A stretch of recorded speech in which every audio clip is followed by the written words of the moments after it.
Hello guys, तो आज हम स्टार्ट करने वाले हैं the demon princess of Momochi house के 7th एपिसोड को। तो हमारे 7th एपिसोड की शुरुआत होती है आवी और हिमारी से, जहां पर आवी अपनी लव का कंसेशन हिमारी के साथ कर रहा होता है और उसे बोलता है, हिमारी मैं जानता हूँ तुम मुझसे कितना प्यार करती हो और मैं भी तुमसे बहुत ज़्यादा प्यार करता हूँ, पर मैं तुम्हें किसी खतरे में नहीं डाल सकता। फिर बाद में हमें पता लगता है ये कुछ और नहीं, हिमारी का एक सपना होता है और हिमारी सपने से उठने के बाद बोलती है अब तो ये मेरे सपनों में भी आने लग गया है। और फिर सुबह हो जाती है, हिमारी स्कूल के लिए तैयार होकर जाने लग जाती है, लेकिन आवी उसे पीछे से रोकता है और बोलता है, हिमारी क्या तुम स्कूल जा रही हो?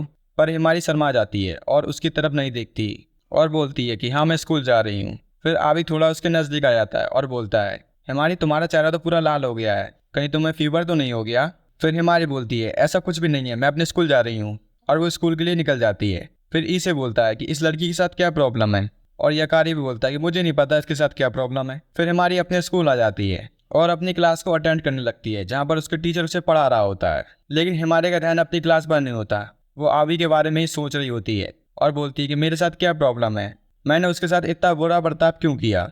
फिर ये सब देख करके हिमारी की एक फ्रेंड उसको पर्ची दे देती है, और हिमारी जब उस पर्ची को खोल के देखती है तो उस पर्ची में लिखा रहता है, हिमारी कहीं तुम्हें किसी से प्यार तो नहीं हो गया, तुम्हारा पूरा चेहरा लाल हो गया है। फिर हिमारी बोलती है कि ऐसा कुछ नहीं हो सकता, अभी मेरे लिए एक परिवार की तरह है, और वो पूरी क्लास के सामने अपना सर बुरी तरीके से हिलाने लग जाती है। फिर हिमारी की ये सब हरकतें देख करके उसका सेंसे उसे उठाता है और बोलता है, हिमारी तुम कुछ भूल तो नहीं रही हो? फिर हिमारी बोलती है नहीं सर, मैं कुछ भी नहीं भूल रही हूँ। और हिमारी का सेंसे उससे फिर बोलता है, हिमारी क्या तुम क्लास के बाद एशियन लिटरेचर रूम को साफ कराना चाहोगी? और हिमारी ना चाहते हुए भी हाँ कर देती है। फिर वो अपने कुछ फ्रेंड्स के साथ वहाँ पर जा रही होती है। फिर उसकी एक फ्रेंड बोलती है, सॉरी हिमारी, ये सब हमारी गलती है, हमारी वजह से तुम इसमें फंस गई। फिर हिमारी बोलती है तुम्हें माफ़ी मांगने की कोई ज़रूरत नहीं है, इसमें मेरी ही गलती है, मेरे कारण ही तुम लोग मेरे साथ जा रहे हो। फिर वो हिराकाटा की तरफ देख करके बोलती है, इसमें हिराकाटा की तो कोई भी गलती नहीं है, वो फालतू हम लोगों के बीच में फंस गया है। फिर हिराकाटा ये सुन करके बोलता है, नहीं ऐसी कोई बात नहीं है, मुझे तो तुम्हारे साथ जाने में खुशी ही मिलेगी। फिर उसकी फ्रेंड आगे चल रहे एक लड़के को देख करके बोलती है, ये क्यों हमारे साथ चल रहा है? फिर वो लड़का बोलता है, नाची सेंसे मेरे फेवरेट टीचर हैं, हमेशा मुझे उनसे कुछ ना कुछ सीखने को मिलता है, आज भी मैं उनसे कुछ सीखने ही जा रहा हूँ, इसलिए मैं साथ में जा रहा हूँ, मुझे तो जाकर के बहुत ज़्यादा खुशी मिलेगी। फिर वो सभी लोग एशियन लिटरेचर रूम पर आकर देखते हैं तो उन्हें बहुत सारे पुराने समय की चीज़ें दिखाई देती हैं। फिर उनका सेंसे उनकी तरफ देख करके बोलता है, मुझे उम्मीद नहीं थी कि तुम इतने सारे लोग आ जाओगे, अच्छा रहा तुम इतने सारे लोग आ गए, अब मेरा काम काफ़ी आसान हो जाएगा। लेकिन वो लोग बोल रहे होते हैं, यहाँ पर तो बहुत ज़्यादा गंदगी है, ये टीचर तो सब कुछ हमसे ही साफ कराना चाहता है। लेकिन फिर से उनका टीचर बोलता है, अगर तुम मेरी मदद कराओगे साफ सफाई में तो मैं तुम्हें चाय पिलाऊंगा। फिर वो सभी लोग बोलते हैं, ठीक है सर, हम तैयार हैं। फिर वो सभी लोग रूम के अंदर आ जाते हैं और उसकी फ्रेंड एक मास्क उठाती है और बोलती है, ये तो बहुत पुराने समय का लग रहा है। फिर उसकी एक और फ्रेंड एक स्केल उठा लेती है और बोलती है, ये तो सच नहीं हो सकता, देखने में ही बहुत ज़्यादा क्रीपी लग रहा है। फिर हमारी भी एक चीज़ उठा लेती है और बोलती है, ये बोर्ड तो बहुत ज़्यादा पुराना लग रहा है, ये है क्या चीज़? फिर उसका सेंस उसे बताता है, ये कोई बोर्ड नहीं है, ये पुराने समय का एक मिरर है, ये बहुत ज़्यादा कीमती है और इसके बारे में किसी को कोई भी जानकारी नहीं है। फिर वो लड़का जो उनके साथ आ रहा होता है वो फिर वहाँ पे आके बोलता है, क्या ये शापित है? और वो उस मिरर को देख करके बहुत ज़्यादा खुश हो जाता है और फिर से उसका सेंसे बोलता है, पुरानी चीज़ें रहस्यों से भरी हुई होती हैं, इनके बारे में किसी को कोई जानकारी नहीं है फिलहाल में, लेकिन मैंने इस मिरर के बारे में कुछ अफवाहें सुनी हैं, ये लोगों की हर इच्छाएं पूरी कर सकता है, वो चीज़ दिखा सकता है जो लोग अपने दिल से चाहते हैं और देखना चाहते हैं, तुम कोशिश करके क्यों नहीं देखते? फिर हमारे उस मिरर की तरफ देखने लग जाती है, लेकिन उसे कुछ भी नहीं दिखाई देता और वो कहती है कि इसमें तो कुछ भी नहीं दिखाई दे रहा है, ये तो बहुत ज़्यादा गंदा है। फिर उसका सेंसे बोलता है, क्या तुम्हें दिखाई नहीं दे रहा है ये कितना ज़्यादा पुराना है? फिर वहाँ पर एक हिमारी की फ्रेंड आ जाती है और वो बोलती है, सेंसे आप हमारे साथ मजाक कर रहे थे? फिर हिमारी उस मिरर की तरफ देख करके बोलती है, काश ये सच होता, मैं जिसे देखना चाहती हूँ उसे मैं देख सकती, कोई मेरे दिल के बहुत ज़्यादा करीब है जिसे मैं देखना चाहती हूँ और उससे मिलना चाहती हूँ एक बार, काश ये मेरी एक इच्छा पूरी कर सकता। फिर वो सभी लोग रूम साफ करने लग जाते हैं और उनका सेंसे बोलता है, अच्छी बात है कि रूम साफ हो चुका है, अब तुम अपने अपने घर जा सकते हो। फिर हिमारी अपने घर पर आ जाती है और जब वो घर के भीतर आके देखती है तो दो लोग उसका स्वागत कर रहे होते हैं और उससे बोलते हैं, तुम्हारा घर में स्वागत है हिमारी। और हिमारी भी उनकी तरफ देख करके बोलती है, आज का मेरा दिन बहुत अच्छा रहा मॉम डैड। और फिर वो सभी लोग रूम के अंदर आ जाते हैं। फिर उसके डैड उससे पूछते हैं, हिमारी तुम आज फिर से बहुत ज़्यादा देर से आई हो? और हिमारी उनसे बोलती है, मुझे मेरे सेंसे ने रोक लिया था, उन्हें साफ सफाई में कुछ मदद चाहिए थी। फिर हिमारी के मॉम बोलती हैं, तुम्हें मैंने जो घर का काम दिया था तुमने किया कि नहीं? और हिमारी उनकी तरफ देख करके बोलती है, मैं वो काम तो भूल गई, प्लीज़ मुझे माफ़ कर दीजिए। फिर वो सभी लोग हंसने लग जाते हैं। फिर हिमारी सोचने लग जाती है, यहाँ पर आज कुछ तो गलत है, लेकिन मुझे ये नहीं पता कि यहाँ पर क्या गलत है। फिर हिमारी के डैड हिमारी से बोलते हैं, हिमारी हम हमेशा साथ में रहेंगे। और हिमारी की मॉम भी बोलती हैं, हाँ, हम हमेशा साथ में रहेंगे, बिल्कुल एक परिवार की तरह। और हिमारी उनकी तरफ देख करके बोलने लग जाती है, मैं जानती थी यहाँ पर कुछ तो गलत है, लेकिन मुझे ये नहीं पता कि क्या यहाँ पर गलत है। फिर हिमारी को किसी की आवाज़ सुनाई देती है। वो बोलता है कि तुम हमेशा की तरह अपने साथ परेशानियों का टुकड़ा सिर पर लेके घूमती हो। जब हिमारी साइड में मुड़कर देखती है तो वो कोई और नहीं, काशा होता है। काशा हिमारी से बोलता है, इंसानी आंखें किसी कंचे की तरह होती हैं जो कि सपना देखती रहती हैं और सच्चाई से हमेशा दूर रहती हैं। इंसान कितने ज़्यादा पागल होते हैं। और वो वहाँ से चला जाता है। फिर हिमारी के डैड हिमारी से बोलते हैं, हिमारी क्या हुआ, कुछ परेशानी है क्या? और हिमारी उनकी तरफ देख कर बोलती है, नहीं ऐसी कोई बात नहीं है। फिर हिमारी के मॉम हिमारी से बोलती हैं, हिमारी आज मैंने तुम्हारी पसंद का खाना बनाया है, तुम्हारे लिए मैंने टोफू बनाए हैं, चलो हम टोफू खाते हैं। और हिमारी बोलती है, ठीक है मैं तैयार हूँ। लेकिन फिर हिमारी कुछ सोचने लग जाती है और उसे याद आता है कि उसके मॉम डैड पहले ही मर चुके होते हैं। और वो उन लोगों से कहती है, आप लोग तो पहले ही मर चुके थे ना, आप लोग यहाँ पर क्या कर रहे हो? आप लोग मेरे मॉम डैड नहीं हो सकते, आप लोग हो कौन? और इतना सुनते ही वो दोनों अजीब तरीके से अपने हाथ पैर को हिलाने लग जाते हैं और हिमारी से बोलते हैं, हम साथ में रह सकते हैं, बिल्कुल एक परिवार की तरह। और अजीब तरीके से बिल्कुल हिलने लग जाते हैं और हिमारी उनको देख करके बहुत ज़्यादा डरने लग जाती है। फिर वो लोग हमला करने के लिए हिमारी की तरफ बढ़ने लग जाते हैं और हिमारी उनको देख करके वहाँ से भाग जाती है। और जब वो भाग रही होती है वहाँ से तो उसे बार बार एक ही आवाज़ सुनाई देती है, हिमारी हम साथ में रह सकते हैं, बिल्कुल एक परिवार की तरह, चलो हम साथ में रहते हैं। फिर हिमारी एक दूसरे रूम पर आ जाती है और वहाँ पर वो देखती है कि वही वाला शीशा रखा रहता है और उसे अपने नाची सेंसे की बात याद आती है। नाची सेंसे ने मुझे बताया था ये शीशा वो हमारी सारी इच्छाएं पूरी कर सकता है जो हमारे दिल में दबी हैं, कहीं ये वही इच्छाएं तो मेरी पूरी नहीं कर रहा है? फिर जिस रूम पर हिमारी होती है उस रूम का दरवाज़ा खुलता है और वो दोनों वहाँ पर भी आ जाते हैं और हिमारी से बार बार एक ही बात कहते हैं, हिमारी हम साथ में रहते हैं, बिल्कुल एक परिवार की तरह। और यही बात वो बार बार दोहरा रहे होते हैं और हिमारी के नज़दीक आने लग जाते हैं और हिमारी ये सब देख करके बहुत ज़्यादा डरने लग जाती है।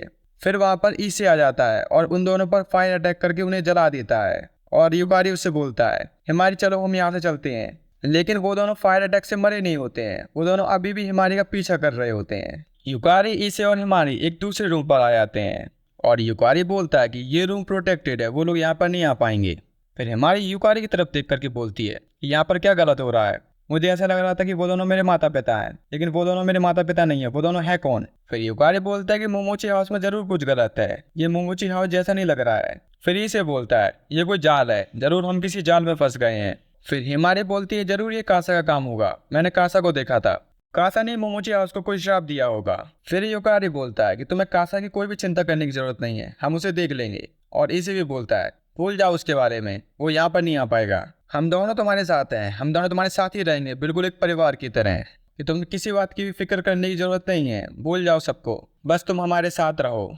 फिर हिमारी उन दोनों से बोलने लग जाती है कि आवी कहाँ पर है, आवी मुझे यहाँ पर कहीं पे भी नहीं दिखाई दिया है। फिर वो दोनों हिमारी से बोलने लग जाते हैं, भूल जाओ आवी को, आवी कौन होता है, तुम बस हमारे साथ रहो, तुम्हें आवी की फिक्र करने की जरूरत नहीं है, हम लोग तुम्हारे साथ हैं। और युकारी भी बोलने लग जाता है कि तुम्हें किसी बात की भी फिक्र करने की जरूरत नहीं है, हम लोग साथ रहेंगे, बिल्कुल एक परिवार की तरह। और हिमारी उन दोनों की तरफ देख करके बोलने लग जाती है कि युकारी और इसे कभी भी आवी को नहीं बोल सकते, तुम दोनों हो कौन? फिर युकारी बोलता है कि मेरा नाम युकारी है, हम एक साथ रह सकते हैं। और फिर इसे भी बोलता है कि मेरा नाम इसे है, क्या तुम्हें याद नहीं है? फिर हिमारी उन दोनों की बात सुन के बोलती है, मैं जानती थी यहाँ पर कुछ गलत है, तुम दोनों इसे और युकारी नहीं हो सकते। और फिर वो वहाँ से भाग जाती है। फिर हिमारी भागते भागते सोचने लग जाती है कि यहाँ पर क्या हो रहा है और मैं हूँ कहाँ पर। फिर वो एक मोड़ लेती है और उसे वही दोनों दिखाई देते हैं और हिमारी उन्हें देख करके बहुत ज़्यादा डर जाती है और ज़मीन पर गिर जाती है। फिर वो दोनों हिमारी की तरफ आने लग जाते हैं और हिमारी से एक ही बात बोलते हैं, हिमारी हम साथ रह सकते हैं, बिल्कुल एक परिवार की तरह। फिर वहाँ पर आवी आ जाता है और उन दोनों को ख़त्म कर देता है। हिमारी तुम ठीक तो हो ना, तुम्हें चोट तो नहीं लगी? तुम्हें देख करके मुझे बहुत ज़्यादा खुशी हो रही है। फिर हिमारी आवी को बताने लग जाती है इसे और युकारी के साथ कुछ गलत हुआ है, वो दोनों अजीब सा बर्ताव कर रहे हैं। फिर आवी बोलता है कि मैं जानता हूँ यहाँ पर कासा आया था, ये सब कासा ने किया है, उसी के कारण वो दोनों अजीब सा बर्ताव कर रहे हैं और तुम्हें तुम्हारे मरे हुए माता पिता दिखाई दे रहे हैं। फिर आवी जमीन पे पड़े गिलास की तरफ इशारा करके हिमारी से पूछता है, हिमारी ये क्या चीज है? फिर हिमारी आवी को बताती है कि ये एक गिलास है, मुझे इसके बारे में मेरे सेंसे ने स्कूल में बताया था कि ये इंसान की हर एक इच्छाओं को पूरा कर सकता है जो इंसान के दिल की गहराइयों में बसी हुई है। फिर आवी हिमारी से बोलता है, हिमारी मैं जानता हूँ तुम मेरे बारे में कैसा महसूस करती हो। और वो हिमारी को गले जाकर के लगा लेता है और हिमारी से बोलता है कि मैं चाहता हूँ कि तुम हमेशा मेरे साथ रहो, हम दोनों मोमोची हाउस में एक साथ रह सकते हैं, मैं अपनी पूरी जिंदगी तुम्हारे साथ मोमोची हाउस में गुजार सकता हूँ, मैं यहाँ से कहीं नहीं जाना चाहता। और फिर हिमारी आवी से बोलती है कि मैंने तुमसे वादा किया था कि मैं तुम्हें बाहर की दुनिया दिखाऊंगी और मैं तुम्हारे लिए कोई रास्ता ढूंढूंगी ताकि तुम्हें इस घर से आज़ादी मिल सके। फिर आवी हिमारी से बोलता है, हिमारी तुम जानती हो कि ये नामुमकिन है, किस्मत ने मुझे इस घर में रहने के लिए चुना है, मैं इस घर से कभी बाहर नहीं जा सकता। फिर हिमारी उस शीशे की तरफ देख करके बोलती है कि ऐसा नहीं हो सकता, तुम आवी नहीं हो सकती, तुम कोई और हो, यहाँ पर कुछ भी सच नहीं है। फिर आवी उससे बोलता है, अगर तुम मेरे साथ नहीं रहना चाहती तो क्या ये फैंसी वर्जन तुम्हारे लिए सही रहेगा। और आवी अपने आप को दो रूपों में बांट लेता है, एक आवी और एक न्यूबे, और वो लोग हिमारी के पास जाके बोलने लग जाते हैं, चलो हम साथ में रहते हैं पूरी जिंदगी के लिए। फिर हिमारी उन दोनों की तरफ देख करके बोलती है कि ऐसा नहीं हो सकता, मुझे जाने दो। फिर वो लोग गायब हो जाते हैं। फिर हिमारी को एक आवाज आती है, तुम लड़ाई क्यों कर रही हो इन सबसे। फिर हिमारी उसी शीशे की तरफ देखने लग जाती है तो उसमें हिमारी का एक ब्लैक रिफ्लेक्शन होता है। वो हिमारी से बोल रहा होता है, हिमारी ये सब वही तो है जो तुम अपने दिल से चाहती हो, फिर तुम ऐसा क्यों कर रही हो। और वो रिफ्लेक्शन शीशे से बाहर आ जाता है और हिमारी से बोलने लग जाता है कि यहाँ पर वो सब है जो तुम अपने दिल से चाहती हो, फिर तुम्हें दिक्कत क्या है, तुम एक्सेप्ट क्यों नहीं कर लेती इन सबको। यहाँ पर तुम्हारे मॉम डैड ईसे यागारी आवी यहाँ पर सब है, फिर तुम्हें प्रॉब्लम क्या है यहाँ पर रहने से। फिर हिमारी बोलती है कि मैं यहाँ पर नहीं रह सकती, मेरे पेरेंट्स पहले ही मर चुके हैं, ये सब एक छलावा है और मैं किसी छलावे के साथ नहीं रहना चाहती। फिर डार्क हिमारी बोलती है कि भले ये छलावा हो लेकिन ये सब वही चीज है जो तुम अपने दिल से पाना चाहती हो और ये तुम्हें मिल रहा है तो तुम ले क्यों नहीं लेती इन सबको। तुम एक परिवार ही तो चाहती थी ना जहाँ पर तुम उन सभी के साथ एक साथ रह सको, जहाँ पर आवी अपने प्यार का कंसेशन कर सके और जिंदगी भर तुम्हारे साथ रहने की बातें कर सके और इसे कभी तुमसे रूडली बातें न करे और यकारी तुम्हारे साथ हमेशा रहे। फिर हिमारी बोलती है, हाँ मैं चाहती हूँ लेकिन वो सब लोग असल दुनिया में ज्यादा अच्छे हैं। फिर वहाँ पर आवी आ जाता है और वो हिमारी से बोलता है, हिमारी हम हमेशा साथ में रह सकते हैं। और वहाँ पर न्यूवे भी हमें दिखाई देता है, न्यूवे भी हिमारी से कह रहा होता है, हिमारी हमें छोड़ के मत जाओ, हमारे साथ रहो। और फिर वहाँ पर ईसे यकारी और हिमारी के पेरेंट्स भी दिखाई देते हैं और वो लोग कह रहे होते हैं, हम हमेशा साथ में रह सकते हैं बिल्कुल एक परिवार की तरह, जब तक ये पूरी दुनिया खत्म नहीं हो जाती, फिर तुम हमें एक्सेप्ट क्यों नहीं कर लेती। फिर हिमारी बोलती है कि मैं तुम लोगों के साथ नहीं रहना चाहती, मैं अपनी पूरी जिंदगी तुम लोगों के साथ नहीं बिताना चाहती। और वो शीशे की तरफ देख के बोलती है कि मुझे यहाँ से बाहर निकालो, मैं यहाँ से जाना चाहती हूँ। और हमें दिखाई देता है कि धीरे धीरे कर कर उस शीशे में क्रैक आने लग जाते हैं और वो शीशा टूट जाता है। फिर वो सभी लोग वहां से गायब हो जाते हैं। फिर वहां पर काशा दिखाया जाता है।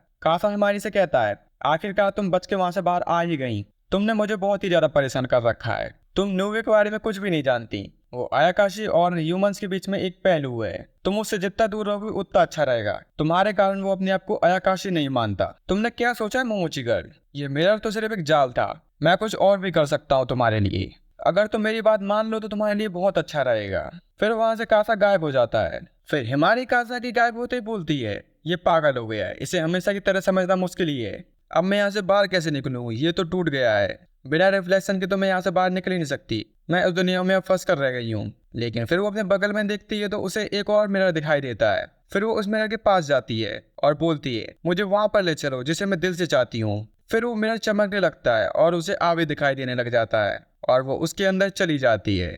फिर वो अपनी असली दुनिया में आ जाती है और उसकी नींद खुल जाती है और सभी उसके फ्रेंड्स उसे पूछने लग जाते हैं, हिमारी तुम ठीक तो हो ना, तुम्हें क्या हो गया था।